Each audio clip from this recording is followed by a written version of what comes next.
Assalamualaikum warahmatullahi wabarakatuh, sahabat Smart dimanapun Anda berada. Senang sekali pagi hari ini berjumpa kembali dengan Anda dalam podcast PKRS RSUD Dr. Haji Slamet Martodirjo, Kabupaten Pamekasan. Saya tidak sendiri kali ini, sudah terlihat ya di layar ya. Saya sudah bersama sosok yang luar biasa ini, susah nih mendatangkan beliau ini. Jadi saya sapa dulu mungkin ya, ada Pak Ridwan Santoso, Eskep Nurse. Oke, selamat pagi Bapak. Selamat pagi Minul. Terima kasih atas kesempatannya pada kesempatan kali ini. Oke, apa kabar nih Pak? Alhamdulillah sehat walafiat. Sehat sekali ya, sehat sekali. Sepertinya fit kalau kita lihat ya dari perawatannya ini. Oke, di bulan Maret ini Pak Iwan, kita nanti coba akan sedikit-sedikit berbincang ya. Kita tahu bahwa di bulan Maret akan diperingati sebagai hari ulang tahun perawat. Ya, hari PPNI, HUT PPNI yang di 2023 ini bertepatan yang ke-49 ya? 49. Oke. 49. 49. Baik, saya perkenalkan dulu Bapak Ibu sekalian, sahabat Smart. Beliau adalah Ketua Dewan Pengurus Komisariat Perawat Nasional Indonesia yang di RSUD Pamekasan ya, RSUD Dr. Haji Slamet Martodirjo.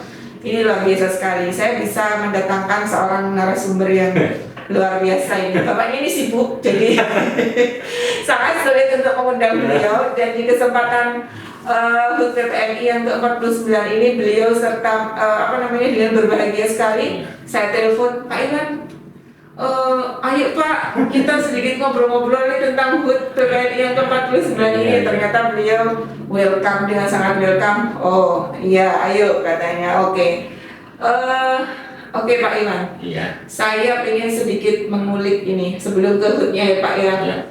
Tentu Pak Iwan lebih ini sangat paham betul, sangat tahu bagaimana kondisi tenaga kesehatan khususnya perawat yang ada di rumah sakit kita ini Pak. Nah, kalau boleh tahu Pak Iwan, berapa sih total jumlah perawat yang ada di rumah sakit kita Pak? Alhamdulillah sampai sekarang dengan tambahan tenaga yang banyak, yang muda-muda tentunya yang sangat membantu sekali di rumah sakit ini. Ada sekitar kurang lebih 300-an tenaga perawat yang banyak sekali. Ya Alhamdulillah. Walaupun sebetulnya dari segi jumlah kalau dibandingkan dengan jumlah pasien yang ada di rumah sakit memang tidak berbanding lurus, masih banyak kekurangan tenaga keperawatan sebetulnya untuk memberikan pelayanan yang betul-betul sesuai dengan standar yang digariskan oleh akreditasi. Tentu juga kita ketahui kan rumah sakit Smart ini sudah terakreditasi yang kesekian kalinya dengan predikat paripurna. Tentunya semuanya harus berdasarkan standar. Memang masih banyak kendala mungkin yang perlu dihadapi dari manajemen untuk menambah tenaga keperawatan yang ada. Jadi kita maksimalkan tenaga yang ada untuk meningkatkan itu semua. Saya pikir 300 dari kalau tidak salah karyawan kita itu total 600 something ya. Kemudian 300 itu separuhnya, hampir separuh dari total ini ya. Wow, itu sahabat Smart, kita bisa tahu dari sana bahwa peran perawat itu luar biasa ya dalam pelayanan kesehatan ya Pak. 1, 2, 3. Baik, kalau dari segi jumlah Pak ya, ini sudah luar biasa sekali karena hampir separuh dari seluruh total karyawan yang ada di sini. Nah Pak, sekarang saya mau bicara tentang kualitas nih Pak. Tentunya perawat yang di sini nggak kalah ya Pak dengan rumah sakit tipe yang lain ya. Kita kan ada di tipe B Pak ya, tipe B pendidikan, apalagi kita sebagai rumah sakit yang memiliki SDM yang tentunya memiliki kompetensi yang sesuai standar ya, sesuai ketentuan yang berlaku. Nah Pak, gimana sih caranya sebagai bagian dari rumah sakit ini, DPK PPNI rumah sakit ini mempertahankan kualitas itu supaya para perawat yang ada di sini itu memang betul-betul bekerja sesuai kompetensi mereka dan sesuai aturan yang berlaku gitu. Iya, terima kasih. Sebetulnya kalau masalah seperti itu terus terang rumah sakit ini sudah memfasilitasi semuanya. Artinya setiap perawat yang bekerja 1 unit kerja itu harus berdasarkan kompetensi. Kompetensi yang dimaksud adalah setiap perawat yang bekerja di suatu tempat itu harus mempunyai sertifikasi yang selalu terupdate secara berkala. Jadi misalnya pas perawat itu kerja di ICU misalnya harus sudah memiliki sertifikat ICU tentunya. Kemudian yang di CPCU harus punya sertifikat CPCU. Jadi itu seterusnya. Jadi tidak sembarang. Artinya misalnya kita perawat yang masuk rumah sakit langsung kita tempatkan. Makanya di rumah sakit itu ada yang namanya organisasi yang di bawah naungan langsung manajemen di bawah direktur langsung komite keperawatan namanya.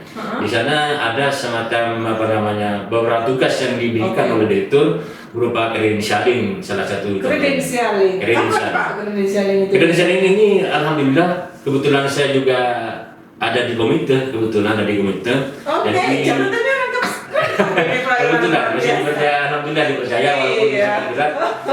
Tadi sibuk gimana ya? Sibuk. Kepala ruang.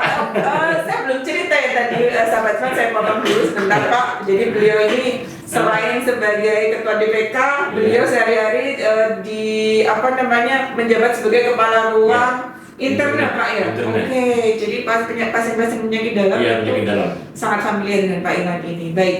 Silakan Pak dilanjut Pak. Jadi sebagai ketua DPK, ketua pengurus ini juga ya. Komite keperawatan. Kebetulan saya ditunjuk sebagai ketua subetik keperawatan. Waduh. Jadi nanti urusan etika keperawatan misalnya yang mengenai etika keperawatan masuk bagian kami. Yang kami tidak sendiri tentunya ada beberapa anggota yang juga menjadi bagian dari etik itu. Jadi credentialing ini hanya dilakukan oleh teman-teman yang sudah juga terlatih. Jadi ada asesor yang meriksa mereka. Tujuannya apa? Asesor sudah terakreditasi tentunya. Tidak sembarang jadi asesor, juga ada. Kita punya berapa asesor Pak Iwan? Kalau tidak keliru sekitar 8 asesor kalau tidak keliru. Karena kita selalu mengupdate. Ada sertifikasi juga. Kemudian untuk asesor ini nanti ada asesi perawat tentunya untuk ditempatkan di mana-mana berdasarkan kompetensi. Oleh karena itu dilakukan credentialing. Tujuannya untuk menentukan nanti kewenangan klinisnya di mana. Rencana kewenangan klinis di mana, baru setelah itu digodok, baru nanti diusulkan ke direktur untuk mendapatkan penugasan klinis sesuai dengan kompetensinya. Itu yang selalu dilakukan oleh perawat. Jadi kami juga selalu mendorong kepada semua teman-teman perawat yang ada di bawah untuk selalu meningkatkan kompetensinya. Karena bicara profesionalisme itu kita sudah paham bahwa profesionalisme itu harus mempunyai 3 syarat, yaitu knowledge, kemudian skill, kemudian attitude. Nah, kebetulan untuk knowledge insya Allah Rumah Sakit Pamekasan ini tempatnya perawat-perawat yang luar biasa. Karena rata-rata the best di kampusnya itu ada di Rumah Sakit Pamekasan. Saya juga pernah ada statement nih Pak Iwan, mungkin bisa dijadiin. Kalau ada seleksi misalkan CPNS atau P3K ya. Di sini tuh momok Pak. Momok artinya tuh ada satu pernyataan itu nggak mau ngambil di smart, pesannya banyak gitu. Susah untuk ditembus katanya gitu. Itu memang betul ya, fakta ya Pak ya. Fakta. Jadi kalau ditelaah lebih dalam ternyata yang bekerja di sini tuh profil backgroundnya memang ini ya. Iya, persennya ketat. Malah ada yang dulu ikut WLUD di sini, diterima WLUD, kemudian ada pengambilan CPNS, malah tidak pede untuk ikut di Rumah Sakit Semar, malah ikut di luar. Akhirnya kontrak beberapa tahun di sini dia akan jadi PNS malah keluar dari sebetulnya sangat disayangkan. Walaupun kami sebenarnya sudah dorong kompetisi silakan kompetisi, masalah rezeki kan sudah ada yang ngatur. Saya sudah sampaikan itu. Kita patut disyukuri sekali Pak. Kalau di kita itu rumah sakit tipe B pendidikan tentu the one and only di sini di Pamekasan tentu, dan ini merupakan satu situasi yang memang bukan menguntungkan ya, gimana ya, saya percaya bahwa di sini gudangnya orang-orang berilmu yang memang high quality, boleh dibilang seperti itu. Karena kalau sudah tipe B ini ada persyaratan khusus yang memang harus dipenuhi kan ya, sekian persen nakes yang dokter spesialisnya sekian, kemudian perawatnya jumlahnya sekian, seperti itu. Berikutnya Pak Iwan tadi udah jelaskan tentang credentialing itu sejak awal masuk ya, ketika sudah diterima bekerja di sini, dilakukan credentialing, ada ya Pak re-credentialing secara berkala itu? Insya Allah ada. Biasanya kalau yang kami tahu recredentialing itu dilakukan setiap 3 tahun sekali. Oh, 3 tahun sekali. 3 tahun sekali kita ada recredentialing. Tujuannya apa? Barangkali ada teman-teman yang sudah melakukan pelatihan-pelatihan lain sesuai dengan keinginannya, misalnya ada penambahan kompetensi misalnya. Kayak saya contohkan di ruang CVCU, di ruang CVCU itu dilakukan juga peningkatan diklat yang berhubungan dengan kompetensi yang akan dibangun ruangan yang baru. Karena kebetulan rumah sakit ini kan akan bikin cath yang khusus menangani kalau tidak keliru kateterisasi jantung. Dan perawatnya harus juga terlatih. Karena itu diambilkanlah perawat yang berhubungan memang punya basic di pelatihan jantung tentunya untuk meningkatkan kompetensi. Jadi improvement Pak ya. Iya, jadi makanya credentialing dilakukan setiap 3 tahun sekali. Pengembangan layanan, Pengembangan layanan diikuti tentunya. dengan Pengembangan kompetensi SDM ilmu, ya, ilmu dan teknologi SDM juga tentunya. ditingkatkan juga. Baik, luar biasa sekali Pak Iwan. Kok saya dengarnya senang nih kalau. Jadi rumah sakit kita berkembang bukan hanya fasilitas, bukan hanya layanan diberikan, tapi SDM-nya juga harus dipertahankan ya, mutu dan profesionalisme. Iya, malah sekarang banyak perawat muda yang mungkin pikirannya lebih melangkah jauh dibandingkan saya, artinya mindsetnya sudah ke depan. yang tidak saya pikirkan ternyata di mereka ada di benak mereka. Nah ini betul kita akui memang itu apresiasi kan Pak ya? Kita harus apresiasi. Regenerasi memang penting karena ada pepatah mengatakan ada orang, ada masanya, ada masa, ada orangnya. Walaupun kita sekarang punya kemampuan yang lebih mungkin dibanding yang lain, 1 bulan, 2 bulan yang akan datang mungkin ada yang lebih muncul yang lebih dari kita. Itu pasti karena kehidupan ada dinamis. Saya selalu katakan kepada teman-teman bahwa perawat dan keperawatan termasuk ilmunya itu sangat dinamis. Jadi selalu berubah dan berubah. Oke. Baik. Saya recredentialing sudah ya, credentialing. Kemudian untuk menjaga ini, nah apa sih yang perlu diperhatikan oleh teman-teman kita nih Pak, teman-teman perawat yang khususnya yang ada di RSUD ini? Apa saja proses-proses yang harus mereka lalui secara berkala di rumah sakit ini supaya betul-betul mereka tidak lost gitu. Artinya dari segi baik itu kompetensi, dari segi ketertiban mereka dan lain misalkan berhubungan dengan STR dan lain sebagainya, itu administratif sebagai seorang perawat itu boleh nih Pak diceritakan sedikit nih kira-kira apa yang perlu diperhatikan oleh teman-teman. Oh ya, terima kasih. Untuk administrasi memang perawat ini sangat kompleks ya. Perawat yang sudah keluar dari perguruan tinggi entah itu D3 keperawatan atau S1 keperawatan tidak serta-merta bisa melakukan asuhan keperawatan di lapangan. Masih ada sesuatu yang harus tempuh. Salah satunya ada uji kompetensi. Dalam melakukan uji kompetensi itu tidak mudah. Mana saya juga pernah merasakan kayak seperti militer.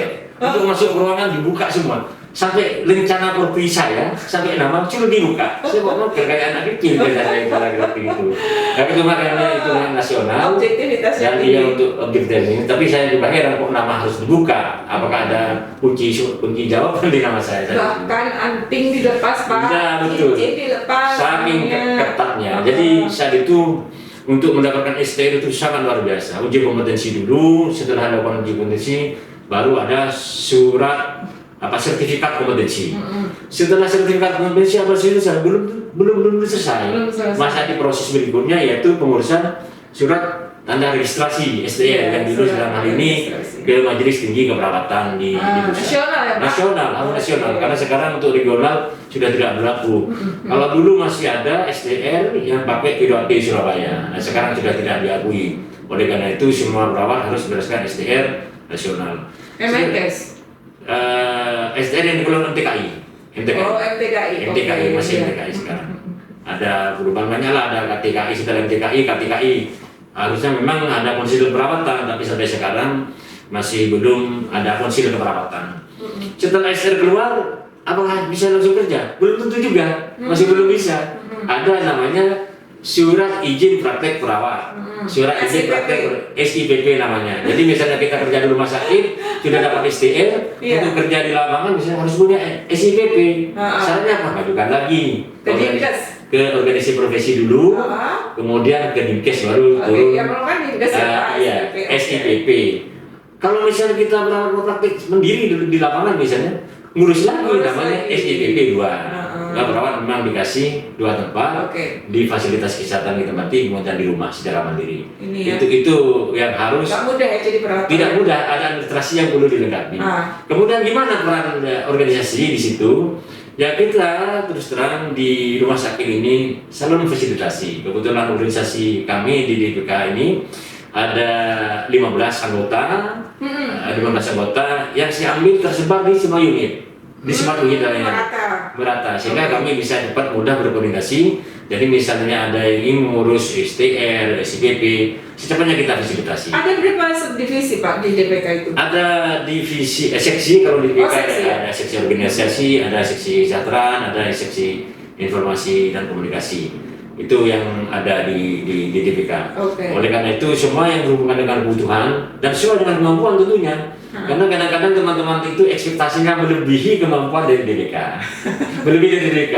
Ya, kita tetap fasilitasi. Kita apapun termasuk kritik yang diberikan oleh teman-teman untuk DPK, kita minta teman-teman untuk menerima. Karena organisasi ini akan besar, harus dengan kritik. Dinamis juga ya. Harus dengan kritik. Kalau dipuji-puji ya tidak akan lama. Kalau dikritik kan dipuji siap, dikritik juga harus siap ya Pak. Itu tahapan-tahapan yang dilakukan oleh perawat. Belum lagi setelah dapat pengumumannya, nah itu tadi credentialing untuk memastikan namanya kewenangan pilihnya di mana. Karena di rumah sakit itu banyak unit-unit, ada unit penyakit dalam, anak, jantung dan sebagainya. Itu nanti disesuaikan. Dan jangan khawatir ketika sudah masuk sini pasti akan ada kesempatan pengembangan diri ya Pak ya. Insya Allah. Jadi misalkan tidak berhenti, misalkan ketika kita pendidikan sudah selesai S1 bisa kemungkinan untuk sekolah lagi atau ikut pelatihan khusus. Insya Allah bisa. Iya. Karena Saya kira kita punya lembaga diklat yang memang mengatur untuk itu ya. Betul. Jadi pengembangan SDM itu sangat diperhatikan betul oleh rumah sakit ini. Oke, baik.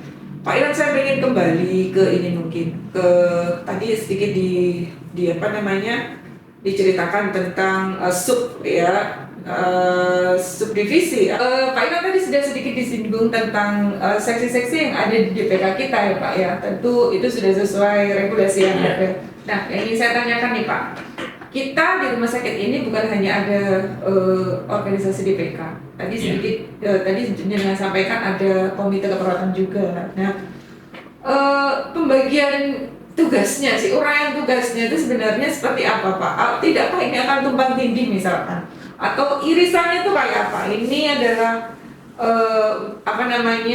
job desk-nya komite, kemudian ini punya komisariat, punya DPK, itu seperti apa Pak yang selama ini sudah berjalan? Ya, terima kasih. Sebetulnya di rumah sakit ini organisasi profesi ini bisa saya kategorikan 2. 1 komite keperawatan, 2 organisasi profesi sendiri. PBNI itu sendiri. Cuma memang bedanya kalau komite keperawatan itu organisasi non struktural di bawah nama langsung direktur. Oke, Pak Iwan, pertanyaan berikutnya nih, saya penasaran nih kalau kita lihat secara ini ya dari luar itu ada 2 organisasi ya di dalam yang khususnya untuk profesi keperawatan, ada komite keperawatan yang bertanggung jawab langsung kepada direktur, kemudian ada PPNI di sini juga ya melalui DPK ya Pak. Porsinya seperti apa Pak? Dari 2 ini apakah tidak tumpang tindih nantinya dalam beberapa hal kebijakan tertentu, misalkan irisannya bentuknya seperti apa antara DPK dengan komite keperawatan? Betul tadi yang dikatakan bahwa komite keperawatan itu memang organisasi di bawah langsung nama direktur. Jadi bertanggung jawab langsung terhadap direktur. Fungsinya ada 3 fungsi, yaitu fungsi credentialing yang seperti saya katakan tadi untuk menentukan kewenangan klinis bagi perawat di rumah sakit. Nah, kemudian ada fungsi ada submutu untuk mengetahui mutu layanan yang ada di rumah sakit Komite juga. mutu ya? Subkomite mutu, kemudian ada subkomite etik. Di mana di subkomite etik itu untuk selalu menertibkan sikap dan perilaku perawat dalam berhubungan dengan berinteraksi dengan lingkungan, dengan pasien, dengan perawat dan Betul sebagainya. sekali. Itu juga Itu very important iya, Pak ya. ya sangat penting sekali karena kita Knowledge and skill tanpa etika luar biasa, luar biasa zero. Memang itu kaitannya memang dengan orang pinter banyak, tapi orang beradab bisa dihitung. terkait dengan PPNI itu adalah organisasi profesi yang khusus menangani perawat. Di sana itu ada beberapa seksi yang menangani, tadi ada seksi organisasi, ada seksi kesejahteraan, ada seksi hubungan antar lembaga, dan ada seksi yang berhubungan dengan kesejahteraan.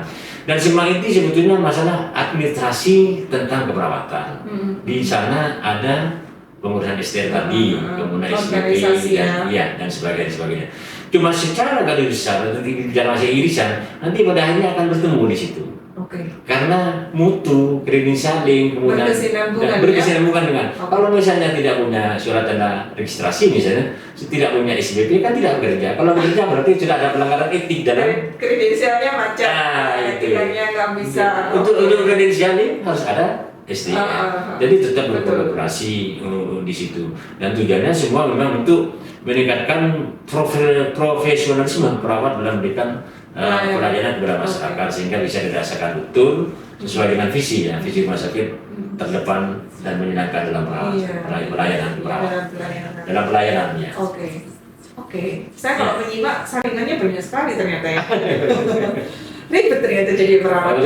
Belum lagi kalau di ini kita dalam memberikan pelayanan langsung kepada pasien itu perawat tuh harus murah senyum, harus punya etika yang bagus gitu, karena itu sepertinya brand image sebuah rumah sakit itu yang paling banyak ini SDM-nya ya Pak ya, kita attitude dokternya, attitude perawatnya itu jadi sorotan sekali.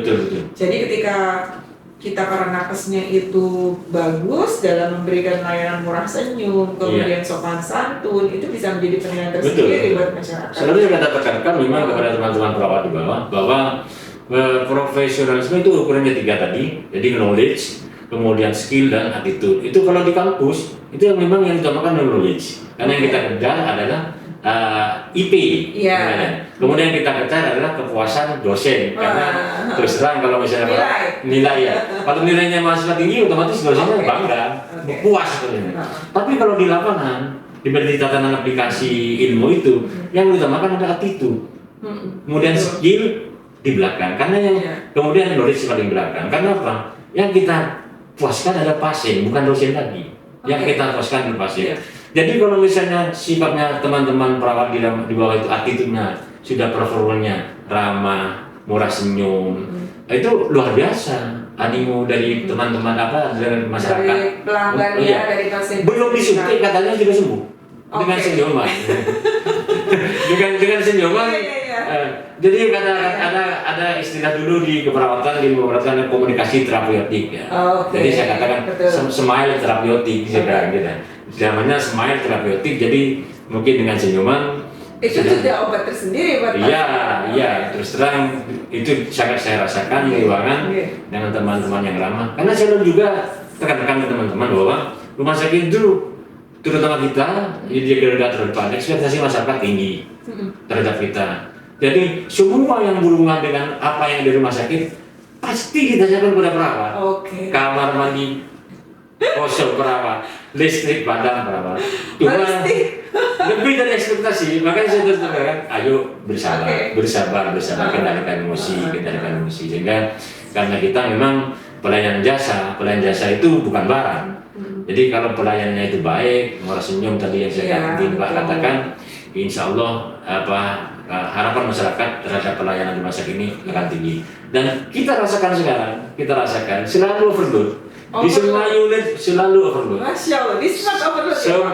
Terutama di ruangan saya ini sampai beberapa kali kepala ruangan UGD itu telepon, katanya ada pasien yang transit sampai 2 hari, 8 orang.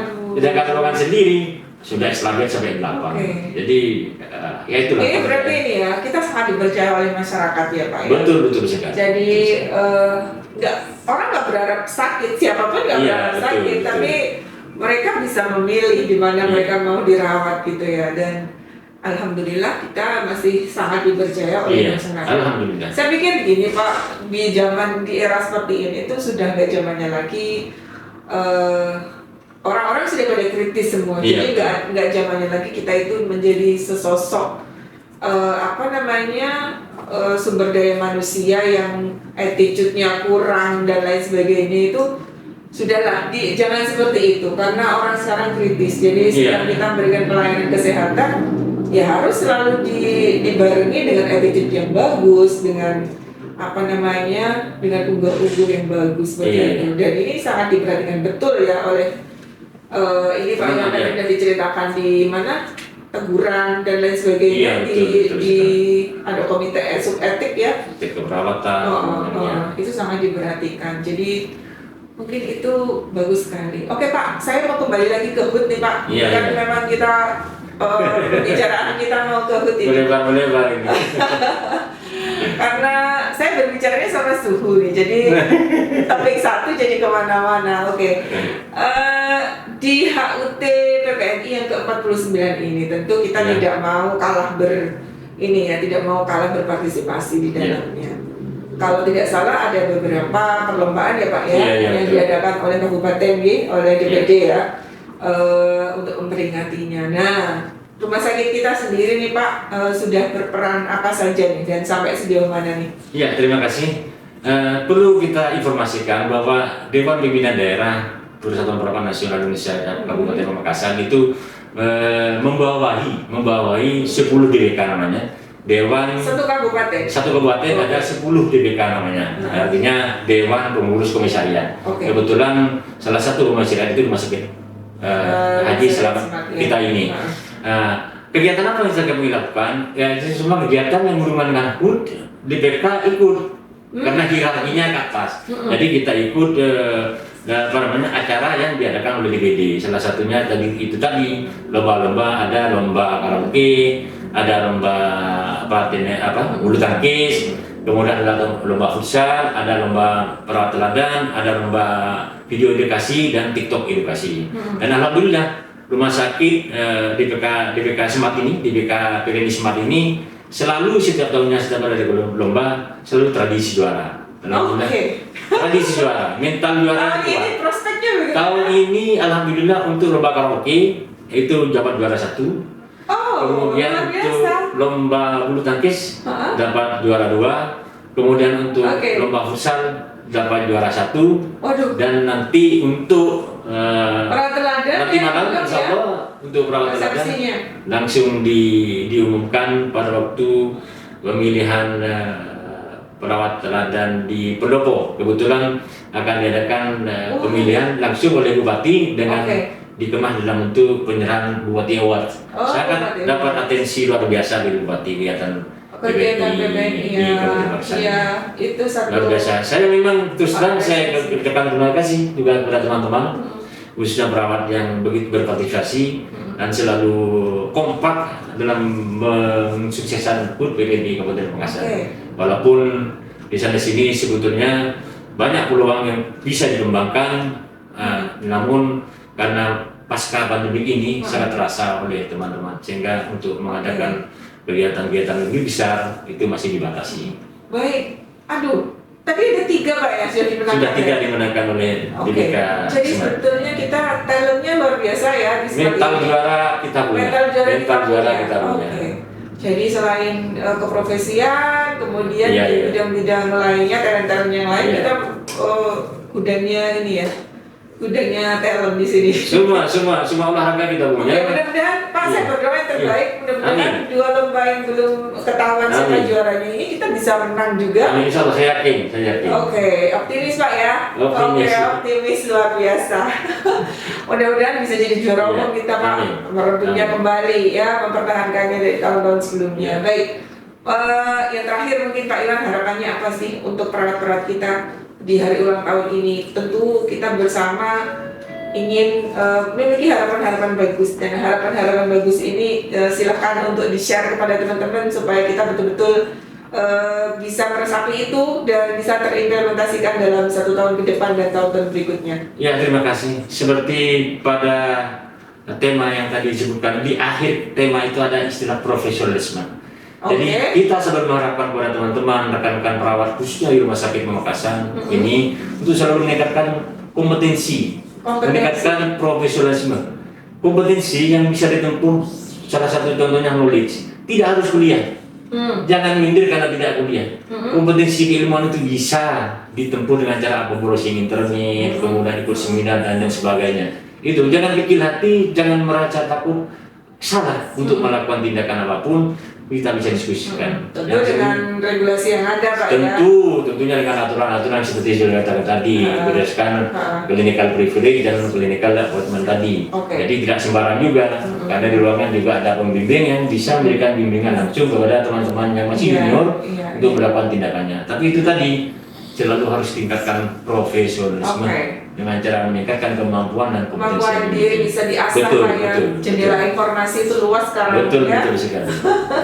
Kita bisa belajar dari mana aja ya, dunia media sosial itu sudah sangat luar biasa sekali. Ya, era sekarang sudah berbeda sama yang dulu. Kita mau belajar apa aja itu bisa ada di internet, silahkan mau browsing. Tinggal memilih dan memilah. Tinggal niat ya, Pak. Iya, tinggal memilih dan memilah. Baik, luar biasa sekali sahabat Smart, perbincangan kita. Saya asik sekali sih ngobrol sama beliau. Mudah-mudahan apa yang sudah kita bicarakan bersama ini bermanfaat, Pak, karena memang ada momen-momen khusus ya, di momen-momen seperti ini itu alhamdulillah sekali kita bisa mengisinya dengan hal-hal yang positif, dan tentu ini harapan kita bersama ini demi kebaikan dan juga peningkatan kualitas perawat-perawat kita tentu yang ada di RSUD ini, dan mungkin sejawat kita yang lain yang ada di luar RSUD Smart ini. Baik, Pak Iwan, terima kasih banyak atas waktunya. Ya, terima kasih. Kami sudah diberi kesempatan Pak Iwan sudah mau bergabung dengan PKRS RSUD ini untuk berbincang sejenak, dan saya pikir informasi tadi sangat penting diketahui oleh rekan-rekan semuanya, dan saya ucapkan selamat ulang tahun nih, Pak. Selamat hari ulang tahun PPNI yang ke-49 nih. Mudah-mudahan semakin berjaya dan kita semakin bisa memberikan layanan yang paripurna kepada masyarakat, kepada pasien-pasien kita, dan tentunya harapan kita bersama pasien bisa sehat pulang dengan keadaan fit kembali dan bisa beraktivitas kembali dengan baik. Oke, Pak Iwan, mungkin itu saya ucapkan terima kasih sekali lagi. Sahabat Smart, demikian tadi adalah talk show kita, podcast kita pada kesempatan pagi hari ini dengan Bapak Muhammad Ridwan Santoso S.Kepners. Beliau adalah Ketua DPK PPNI RSUD Dr. Haji Slamet Mardhani Dirjo. Kita berjumpa lagi di lain kesempatan. Selamat hari ulang tahun PPNI yang ke-49. Assalamualaikum warahmatullahi wabarakatuh.